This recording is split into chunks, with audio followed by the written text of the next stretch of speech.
Subtítulo: Jacobo Latouche, asesino condenado por la audiencia de Foix y ejecutado en septiembre de 1864. En una reunión espiritista íntima de 7 u 8 personas, que tuvo lugar en Bruselas el 13 de septiembre de 1864, y a la cual asistimos, se suplicó a una señora, medium, tuviese la bondad de escribir.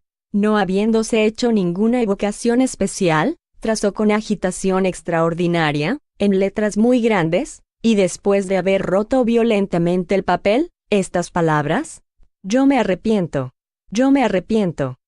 Latouche, sorprendidos de esta comunicación inesperada, que nadie había provocado, porque ninguno pensaba en este desgraciado, la muerte del cual ignoraban la mayor parte de los asistentes, se le dirigieron algunas palabras de conmiseración y de aliento.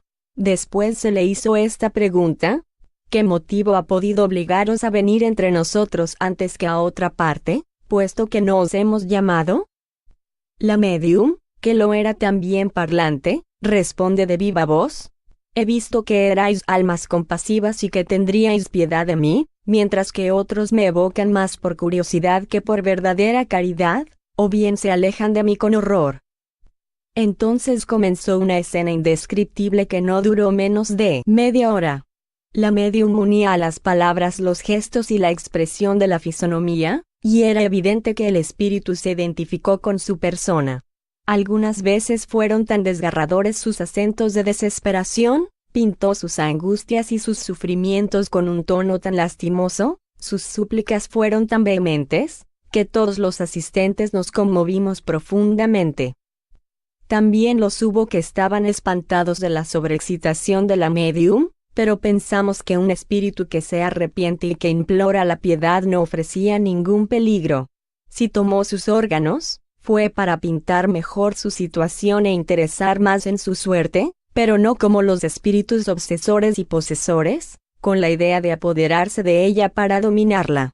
Eso se le permitió, sin duda, por su propio interés, y puede ser también para la instrucción de las personas presentes. El espíritu exclamó: «Oh sí, piedad. Tengo mucha necesidad de ella, porque no sabéis lo que sufro». «No, no lo sabéis, no podéis comprenderlo. Es horrible. La guillotina. ¿Qué es al lado de lo que sufro ahora? Es nada, es un instante. Pero este fuego que me devora es peor, es una muerte continua, es un sufrimiento que no deja tregua ni descanso, que no tiene fin. Y mis víctimas que están ahí, a mi alrededor, que me enseñan sus heridas, que me persiguen con sus miradas, están ahí, ante mí. Las veo todas. Sí, todas, no puedo evitarlas. Y este mar de sangre. Y este oro manchado de sangre. Todo está ahí, siempre ante mí. ¿Sentís el olor de la sangre? Sangre, siempre sangre. ¿Están ahí esas pobres víctimas? Me ruegan. Y yo sin piedad hiero. Hiero siempre. La sangre me embriaga. Creía que después de mi muerte todo estaría acabado, por esto arrostré el suplicio.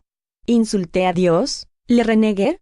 Y he ahí que, cuando me creía aniquilado para siempre, un despertar terrible tiene lugar en mí. Oh, sí, terrible. Estoy rodeado de cadáveres, de figuras amenazadoras. Camino sobre sangre. Creía estar muerto, y vivo. Esto es horroroso. Esto es terrible. Más espantoso que todos los suplicios de la tierra. Oh, si todos los hombres pudiesen saber lo que hay más allá de la vida. Sabrían lo que cuesta hacer mal, no habría asesinos ni malhechores. Quisiera que todos los asesinos pudiesen ver lo que veo y lo que sufro. Oh, no habría ninguno. Es demasiado horrible sufrir lo que sufro. Bien sé que lo he merecido. Oh, Dios mío. ¿Por qué no tuve piedad de mis víctimas y rechacé sus manos suplicantes cuando me pedían que no las matase? Sí, yo he sido cruel, las he matado cobardemente por poseer su oro. He sido impío, os he renegado, he blasfemado vuestro santo nombre. He querido abismarme, y por esto quería persuadirme de que no existíais. Oh, Dios mío. Soy un gran criminal. Lo comprendo ahora. Pero no tendréis piedad de mí. Sois Dios, esto es, la bondad. La misericordia. Sois todopoderoso.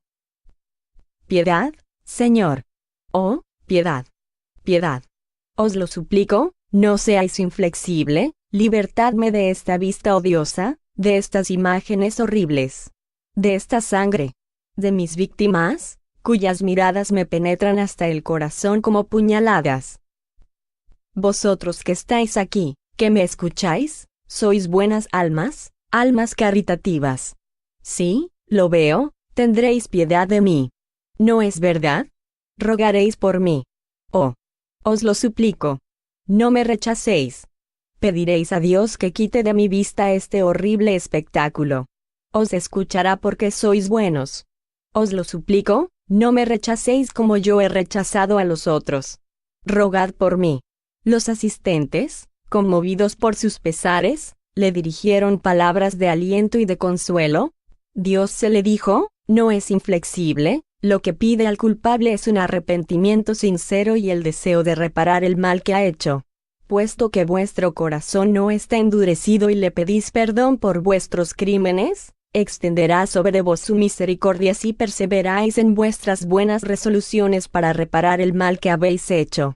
No podéis, sin duda, devolver a vuestras víctimas la vida que les quitasteis, pero si pedís con fervor, Dios os concederá encontraros con ellas en una nueva existencia, donde podréis demostrarles tanta adhesión como cruel habéis sido.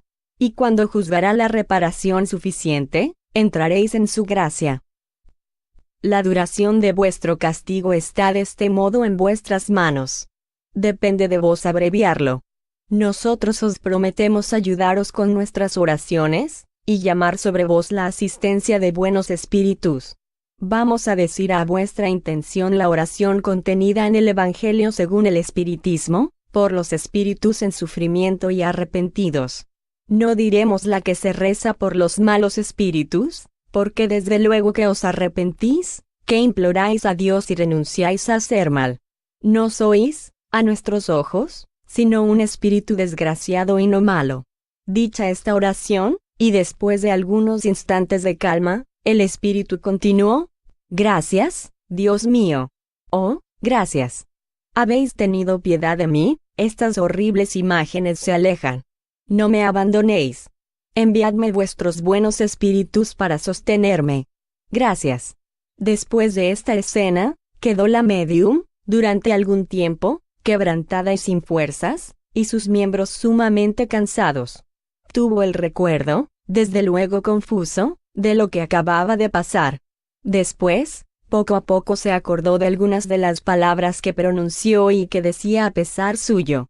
Sabía que no era ella quien hablaba. Al día siguiente, en una nueva reunión, se manifestó el espíritu, y empezó, durante algunos minutos solamente, la escena de la víspera, con la misma gesticulación expresiva, pero menos violenta. Después escribió valiéndose de la misma medium, con agitación febril, las palabras siguientes: Gracias por vuestras oraciones, ya se ha producido en mí una mejora sensible. He rogado a Dios con todo fervor, que ha permitido que, por un momento, mis sufrimientos fuesen aliviados, pero veré aún a mis víctimas. ¿Están ahí? ¿Están ahí? ¿Veis esta sangre? La oración de la víspera fue repetida y el espíritu continúa, dirigiéndose a la medium. Os pido perdón por haberme apoderado de vos. Gracias por el alivio que dais a mis sufrimientos, perdón por todo el mal que os he ocasionado, pero tengo necesidad de manifestarme, vos sola podéis. Gracias, gracias. Siento un pequeño alivio, pero me falta mucho para llegar al fin de mis pruebas. Pronto volverán a venir mis víctimas. He ahí el castigo, lo he merecido, Dios mío, pero sed indulgente. Vosotros todos, orad por mí, tened piedad de mí. Latour, un miembro de la Sociedad Espiritista de París, que oró por este desgraciado espíritu y le evocó, obtuvo en diferentes intervalos las comunicaciones siguientes. Subtítulo: 1. Fui evocado casi después de mi muerte, y no pude comunicarme enseguida, pero muchos espíritus ligeros han tomado mi nombre y mi puesto. Me he aprovechado de la presencia en Bruselas del presidente de la Sociedad de París, y con el permiso de los espíritus superiores, me he comunicado. Iré a comunicarme a la sociedad, y haré revelaciones que serán un principio de reparación de mis faltas, y podrán servir de enseñanza a todos los criminales, que leerán y que reflexionarán sobre el relato de mis sufrimientos. Los discursos sobre las penas del infierno hacen poco efecto en el espíritu de los culpables, que no creen en todas esas imágenes, espantosas solo para los niños y los hombres débiles. Pero un gran malhechor no es un espíritu pusilánime, y el miedo a los gendarmes obra más sobre él que la relación de los tormentos del infierno. He ahí porque todos los que me leerán serán sensibles a mis palabras, a mis sufrimientos, que no son suposiciones. No hay un solo sacerdote que pueda afirmar: he visto lo que digo, he presenciado los tormentos de los condenados. Pero cuando expreso: he aquí lo que ocurrió después de la muerte de mi cuerpo. Mirad cuál fue mi desengaño, reconociendo que no estaba muerto, como lo esperaba, y que lo que creí como fin de mis sufrimientos era el principio de tormentos imposible de describir. Entonces más de uno se detendrá al borde del precipicio donde iba a caer, y cada uno de los desgraciados que yo detenga de este modo en la pendiente del crimen servirá para que yo rescate una de mis faltas. Así es como el bien triunfa sobre el mal, y como la bondad de Dios se manifiesta por todas partes tanto en la tierra como en el espacio. Se me ha permitido librarme de la vista de mis víctimas, que son ahora mis verdugos, a fin de comunicarme con vos, pero al dejaros las volveré a ver, y solo esta idea me hace sufrir tanto que no podría explicároslo. Soy feliz cuando se me evoca, porque entonces dejo mi infierno por algunos instantes. Rogad siempre por mí, rogad al Señor para que me libre de la vista de mis víctimas. Sí, oremos juntos, la oración hace tanto bien. Estoy más aliviado. No siento tanto la pesadez de la carga que me abruma. Veo un rayo de esperanza que luce en mis ojos, y, lleno de arrepentimiento, exclamo: bendita sea la mano de Dios, que su voluntad sea hecha. Subtítulo 2. Pregunta: en lugar de pedir a Dios que os libre de la vista de vuestras víctimas, os invito a orar conmigo para pedirle la fuerza de soportar este tormento expiatorio. Respuesta: hubiera preferido librarme de la vista de mis víctimas. Si supierais lo que sufro. El hombre más insensible se conmovería si pudiese ver impresos como fuego en mi rostro los sufrimientos de mi alma. Haré lo que me aconsejáis. Comprendo que este es un medio un poco más rápido de expiar mis faltas. Es como una operación dolorosa, que debe dar la salud a mi cuerpo muy enfermo. Si pudieran verme los culpables de la tierra, cuán asustados estarían de las consecuencias de sus crímenes, que ocultos a los ojos de los hombres, son vistos por los espíritus. Cuán fatal es la ignorancia a tantas pobres gentes. ¿Qué responsabilidad asumen los que niegan la instrucción a las clases pobres de la sociedad? Creen que con los gendarmes y la policía pueden prevenir los crímenes. ¿En qué error están? Subtítulo 3. Los sufrimientos que experimento son horribles, pero con vuestras oraciones me siento asistido por buenos espíritus, que me dicen que espere. Comprendo la eficacia del remedio heroico que me habéis aconsejado, y ruego al Señor me conceda la fuerza de soportar esta dura expiación. Puedo decir que es igual al mal que hice. No trato de excusar mis crímenes, pero al menos, mis víctimas recibieron la recompensa que les esperaba después del terror y del dolor que les causara el crimen cometido con ellas, particularmente las que habían terminado su prueba terrestre. Pero desde mi vuelta al mundo de los espíritus, excepto los muy cortos momentos en que me he comunicado, no ceso de sufrir los dolores del infierno. Los sacerdotes, a pesar del cuadro espantoso de las penas que experimentan los réprobos, no tienen sino una idea muy débil de los verdaderos sufrimientos que la justicia de Dios impone a sus hijos que han violado la ley de amor y caridad. ¿Cómo puede creerse que un alma, Esto es, un ser que no es material, pueda sufrir al contacto del fuego material. Esto es absurdo, y he ahí por qué tantos criminales se ríen de esas pinturas fantásticas del infierno. Pero sucede lo mismo con el dolor moral de que sufre el condenado después de la muerte física. Rogad para que la desesperación no se apodere de mí. Subtítulo 4. Os doy las gracias porque me hacéis entrever el fin glorioso al cual sé que llegaré cuando me haya purificado. Sufro mucho, y sin embargo, me parece que mis sufrimientos disminuyen. No puedo creer que, en el mundo de los espíritus, el dolor disminuya porque uno se habitúe a él poco a poco. No. Comprendo que vuestras buenas oraciones han aumentado mis fuerzas, y si mis dolores son los mismos, siendo mi fuerza más grande, sufro menos. Mi pensamiento se dirige sobre mi última existencia, sobre las faltas que hubiera evitado, si hubiese sabido orar. Comprendo hoy la eficacia de la oración, comprendo la fuerza de esas mujeres honradas y piadosas, débiles según la carne, pero fuertes por su fe. Comprendo este misterio que no comprenden los falsos sabios de la tierra. Oración. Esta sola palabra excita la risa de los espíritus fuertes. Los oigo en el mundo de los espíritus, y cuando el velo que la verdad se desgarre para ellos, vendrán a prosternarse a su vez a los pies del Eterno que han desconocido, y se consideran felices en humillarse para que sean absueltos de sus pecados y de sus maldades. Comprenderán la virtud de la oración. Orar es amar, amar es orar. Entonces amarán al Señor y le dirigirán sus oraciones de amor y de reconocimiento, y, regenerados por el sufrimiento, porque deberán sufrir, rogarán, como yo, para tener la fuerza de expiar y de sufrir, y cuando habrán cesado de sufrir, rogarán para dar gracias al Señor del perdón que han merecido por su sumisión y su resignación. Oremos, hermano, para fortificarme más. Oh, gracias, hermano, por tu caridad, porque estoy perdonado. Dios me libra de la vista de mis víctimas. Oh, Dios mío, bendito seas durante la eternidad por la gracia que me concedes. Oh, Dios mío, siento la enormidad de mis crímenes, y me humillo ante vuestra omnipotencia.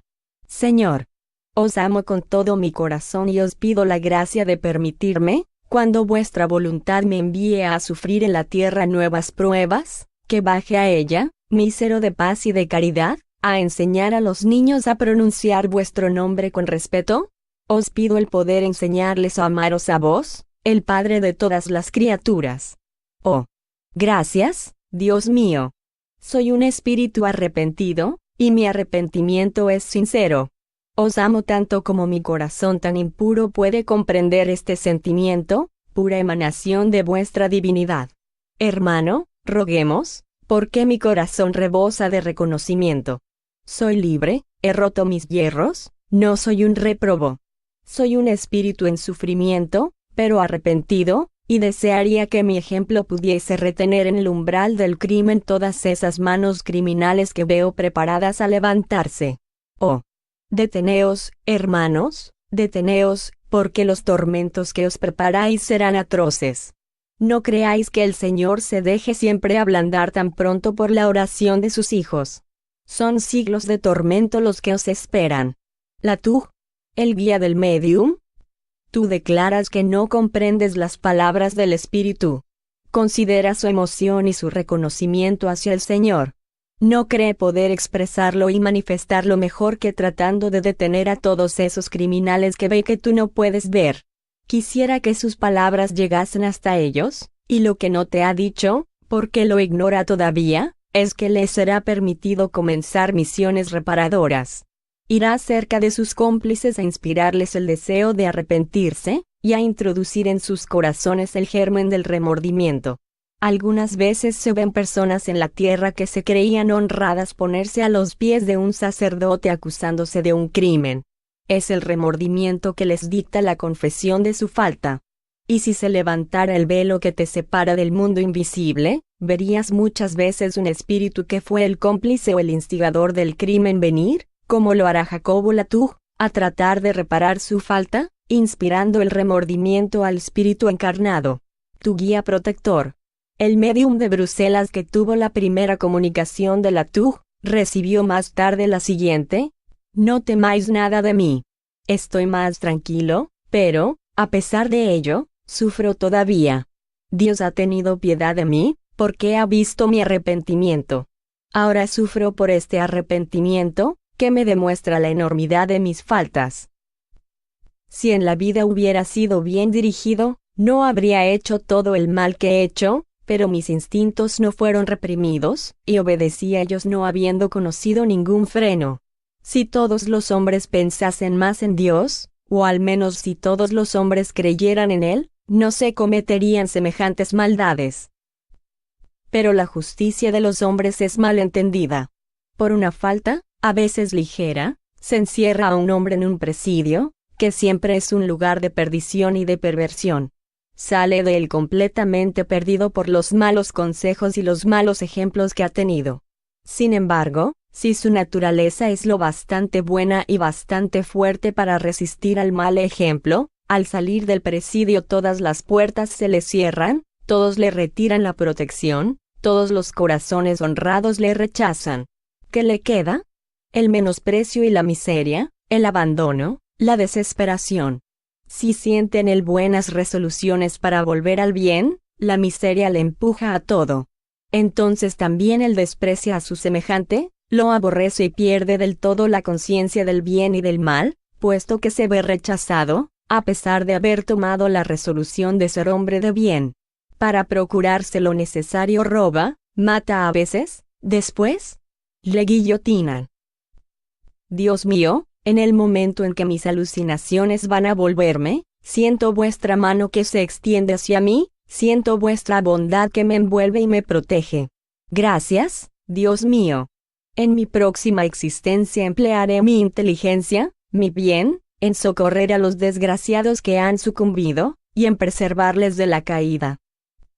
Gracias a vosotros, que no repugnáis comunicaros conmigo. No temáis, veis que no soy malo.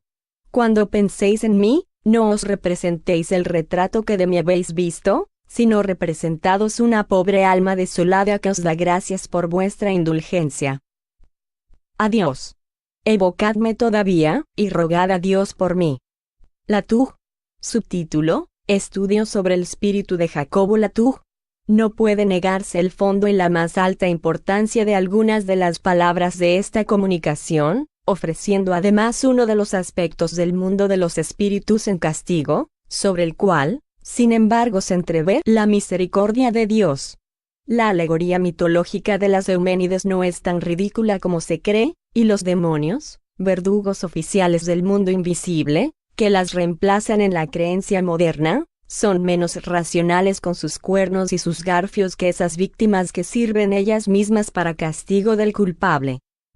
Admitiendo la identidad de este espíritu, quizás alguno se sorprenda por el cambio repentino de su estado moral. Esto mismo lo hemos hecho notar en otra ocasión, pues hay más recursos muchas veces en un espíritu brutalmente malo que en aquel que está dominado por el orgullo o que oculta sus vicios bajo el manto de la hipocresía.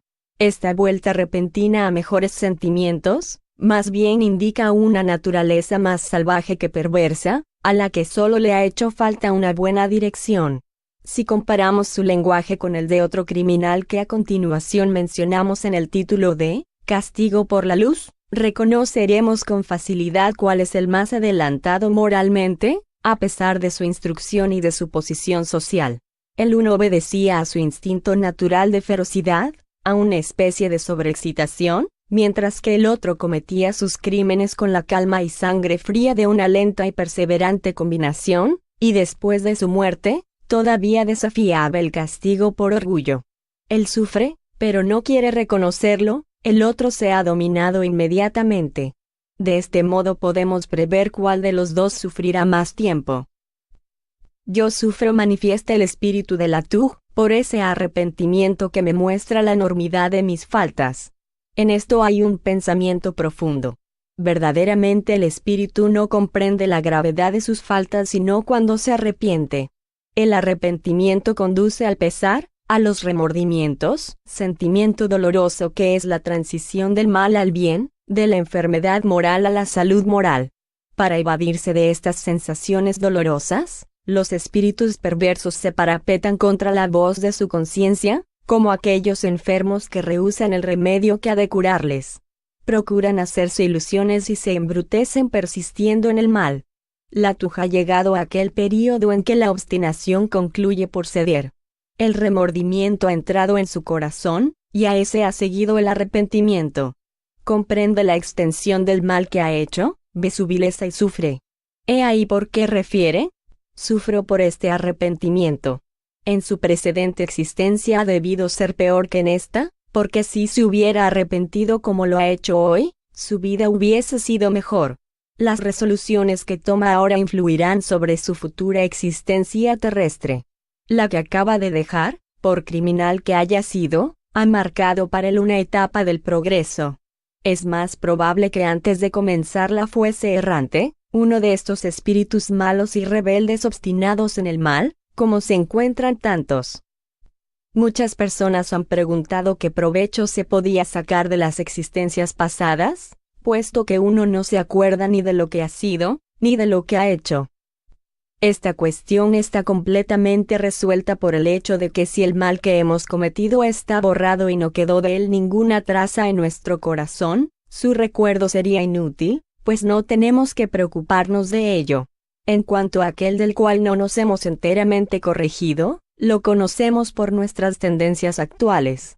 Sobre estas debemos dirigir toda nuestra atención. Basta saber lo que somos sin que sea necesario saber lo que hemos sido. Cuando consideramos la dificultad que hay, durante la vida, para que el culpable más arrepentido se rehabilite de la reprobación de que es objeto, debemos bendecir a Dios por haber echado un velo sobre el pasado. Si a la tuj le hubieran condenado a tiempo, aunque hubiese cumplido su condena, por sus antecedentes la sociedad le hubiera rechazado. Quien hubiese querido admitirle en el seno de su amistad, a pesar de su arrepentimiento? Los sentimientos que manifiesta hoy como espíritu nos dan la esperanza de que en la próxima existencia terrestre será un hombre honrado, estimado y considerado. Pero suponed que se sepa que ha sido la tuj, la reprobación le perseguirá todavía. El velo echado sobre su pasado le abre la puerta de la rehabilitación, podrá sentarse sin temor y sin vergüenza entre las personas más honradas. ¿Cuántos hay que quisieran a todo precio borrar de la memoria de los hombres algunos años de su existencia? Que se busque una doctrina que esté más conforme que ésta con la justicia y la bondad de Dios. Por lo demás, esta doctrina no es una teoría, sino el resultado de las observaciones. Los espiritistas no la han inventado. Han visto y observado las diferentes situaciones en que se presentan los espíritus, han procurado explicárselas y de esta explicación ha salido la doctrina. Si la han aceptado, ha sido por el resultado de los hechos y porque les ha parecido más racional que todas las emitidas hasta el día sobre el porvenir del alma. No puede negarse que estas comunicaciones son de una alta enseñanza moral. El espíritu ha debido ser ayudado en sus reflexiones, y sobre todo en la elección de las expresiones, por espíritus más adelantados.